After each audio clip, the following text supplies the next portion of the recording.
Across Latin America, there are places marked by tragedy, horror, or mystery. Places that were demolished, abandoned, or that simply disappeared, but whose legends remain alive in the memory of all Latin Americans. So, get comfortable and turn off the lights, because these are 7 terrifying places in Latin America that you can no longer visit. Before we begin, remember that you can listen to this content on any podcast platform where you can find us as Mundo Creepy.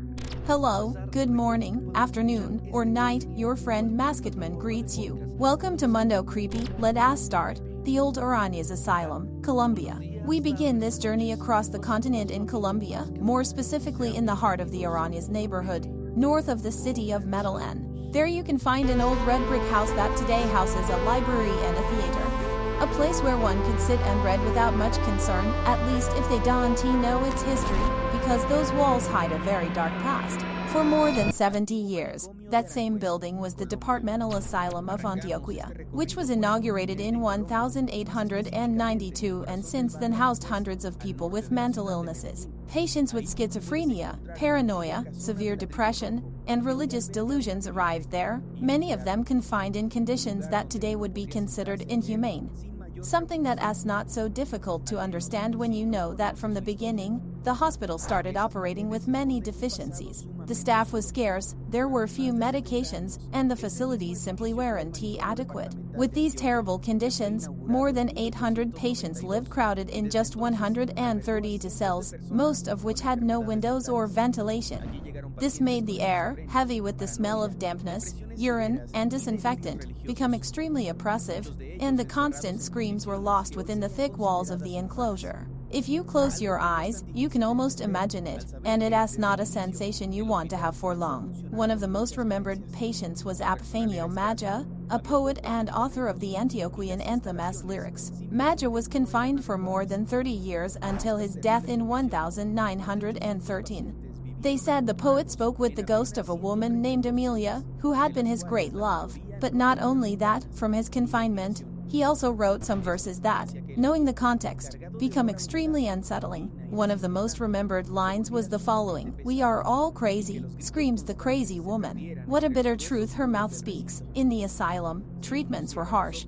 Many patients were forced to pray as part of a spiritual cure while cold water baths were administered, and in extreme cases, even the infamous electroshock therapy. However, beyond all this, strange stories soon began to be documented, especially during the tenure of Drive. El Zero Uribe Khaled, a mental health specialist who tried to apply more scientific methods, although many of his practices were also considered invasive. In those years, there were talks about a patient who tried to pay his debts with 5-cent coins, which he frequently gave to the asylum staff. When asked who gave them to him, the patient claimed they were the souls of the dead.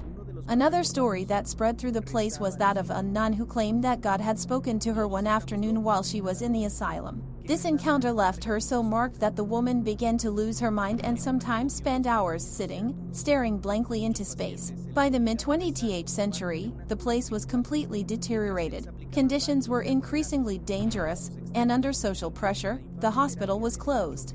After this, in the 60s, patients were transferred to a new center in Bello, and the building was abandoned. Decades later, it was acquired by Confama and transformed into a cultural space. It seemed that the horror of the asylum was behind them. However, this was not the case. Soon, the guards began to report strange things. One of the most well-known cases is that of Juan P. Renderigo, a strong guard who worked the night shift. One night, he heard noises on the upper floor and decided to go up.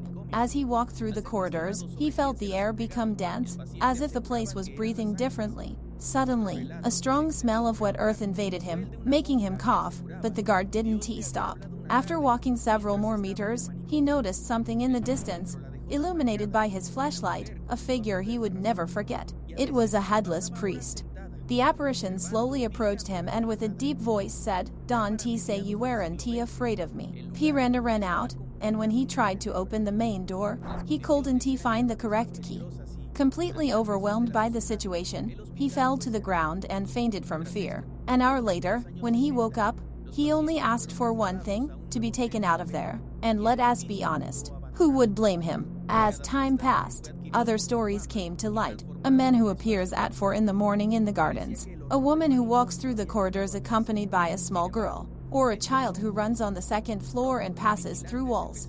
Today, the Confama Library of Aranjuez is a public space, a quiet place to read or study. And although the cells, bars, and corridors full of patients are no longer there, some claim that some things simply never left. The city of the Caesars, Argentina and Chile, we now travel to the south of the continent, where one of the most fascinating legends of South America is told.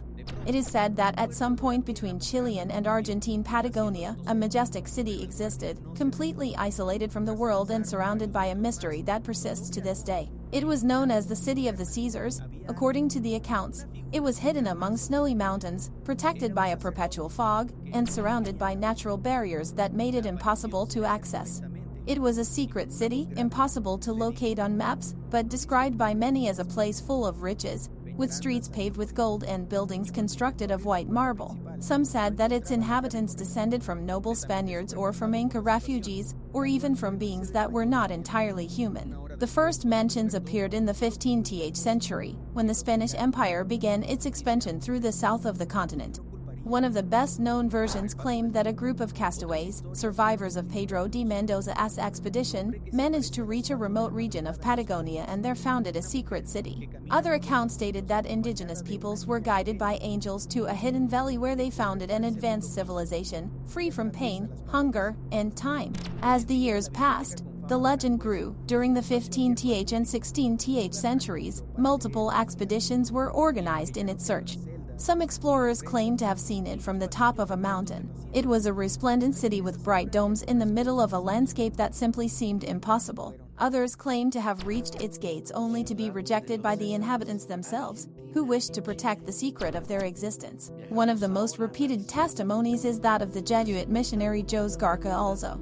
According to him, several indigenous peoples told him about a hidden city to the south, surrounded by riches and inhabited by a very mysterious culture. Also tried to find it on more than one occasion, but each attempt failed. Even the Spanish government itself became involved in this search. And in 176, Governor Joaquin de Espinosa organized an official expedition with more than 100 armed and financed men to find the city. But after weeks of exploring the territory, they found nothing.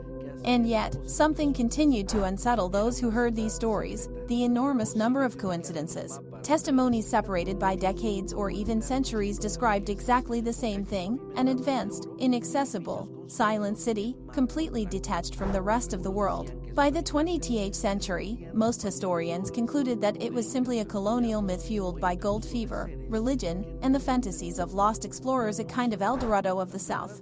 But even today, some claim that the city of the Caesars is still there, hidden among valleys so deep and remote that even modern technology has failed to penetrate them.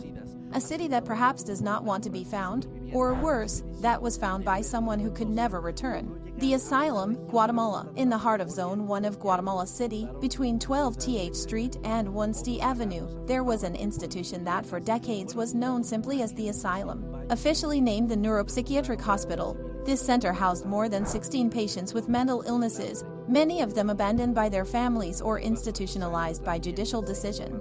By the late 1950s, the place already had a long history of complaints about overcrowding, unsanitary conditions, and inhumane treatment. However, as too often happened at that time, the warnings were ignored. In the early morning of July 14, 1960, institutional neglect turned into tragedy. It all began in the hospital kitchen, where, according to the official investigation, a woman left an electric iron plugged in before going to sleep. No one could foresee what would come next.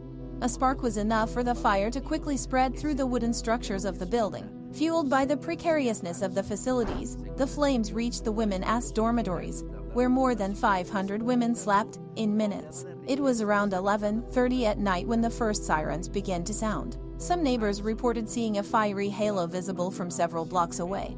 Inside the asylum, the scene was daunting: desperate screams, disoriented bodies running through the corridors, nurses dragging patients who resisted leaving. Many were completely naked or barely covered by sheets. Some tried to escape on their own, while others remained motionless, not comprehending the gravity of the situation. Help arrived from different fronts: doctors, nurses, firefighters, volunteers, neighbors. Everyone tried to contain the fire and save lives.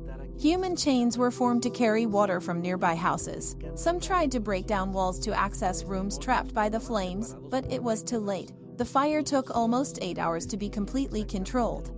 The toll was devastating. More than 170 people died, incinerated or asphyxiated, among them a nurse who tried to rescue her patients. Only 137 complete bodies were recovered, while others were found in unrecognizable fragments. The survivors were transferred to improvised schools and hospitals, and for the following days, the entire country experienced a national mourning. The government promised to build a new psychiatric center within 6 months. That new hospital, the Carlos Federico Mora, wouldn't open its doors until 12 years later, in 1972. Meanwhile, the land occupied by the old asylum was cleared and for decades served as a parking lot for the San Juan de Dios General Hospital. But even though the flames were extinguished, some claim that something remained there. Over the years, stories began to circulate about strange noises in the early morning, muffled laments, distant screams, shadows that seemed to move among the parked cars. Some neighbors claimed to have seen human figures standing motionless in the darkness. Others affirmed feeling a weight on their chest when walking near the old property, as if something was watching them from inside. Even those who participated in rescue efforts described impossible-to-forget scenes. Patients who refused to leave the fire, others who left as everything burned around them, and faceless bodies that seemed to stare fixedly even after death. Today, more than 6 decades later, the disaster remains an open wound in Guatemala's history, a reminder of what happens when negligence becomes the norm. And although the city changed and the buildings were replaced, on the quietest nights, some still claim that the asylum continues to burn, not in flames but in echoes, memories, and voices that refuse to rest. Tololopampa, Chile, imagine this. You raid driving alone on Route 5 in the Atacama Desert in Chile. It is night, the road seems endless, and the silence is only broken by the hum of the engine and the faint rustle of sand moved by the wind. You start to feel tired, disoriented, and then in the distance, you see something that shouldn't be there. A completely illuminated town, a place full of life, music, and movement. As if in the middle of nowhere, there existed a small parallel universe that refuses to be found. This place is called Tololopampa, and those who have been lucky or unlucky enough to find it describe an otherworldly experience. Cobblestone streets, beautiful women, elegant men, crowded restaurants, multicolored lights, and music on every corner. It is a charming city that seems to have come out of a fairy tale. And the strangest thing is that everything in it looks normal. You can talk to its inhabitants, buy something, eat, spend the night in a hotel. But the problem here is when morning comes, because then everything has disappeared. There are no more streets, no lights, no buildings. You are just lying on a rock, surrounded by sand and solitude. The only thing left is what you carry with you, some small object, a physical memory, something you bought inside that city that apparently never existed. And yet, there it is, you have it in your hands. According to the legends of northern Chile, Tololopampa is an enchanted town, a ghostly place that appears only to those who are lost or have strayed from their path. Some believe it is trapped in a parallel dimension and that its origin dates back to an ancient town that was destroyed by a flood, thus condemning its inhabitants to repeat a nightly routine for all eternity. Others claim it is a cursed place built on the remains of a tragedy and that anyone who visits it runs the risk of never returning. A recurring figure in the stories is that of Pata Larga Longleg, also known as the Miner Giant. He is a monstrous being who roams the tunnels of the desert in search of gold, which he delivers to his beloved, Princess Tololopampa, an almost mythical figure who governs the enchanted city from her palace. It is said that seeing the giant is a good fortune omen, but also a warning, you have crossed the threshold of reality. Some testimonies even claim to have felt time stop, clocks cease to function, and an inexplicable force preventing them from returning the same way. Some managed to wake up in time, but others simply never returned. And the most unsettling thing of all is that no one knows when or where Tololopampa will appear. It might be closer than you imagine, at the next turn, after the next curve, waiting for the sun to set and someone else to get lost in the desert. If you are enjoying this content, don't forget to like and subscribe. You can also help us a lot by leaving a comment or recommending our channel to your friends. And if you are on a podcast platform, don't forget to rate us and also leave a comment if possible. Thank you very much, Samabye. Guatemala. Although this story also began as a legend, over time it was confirmed that there was more than just rumors. Semabai not only exists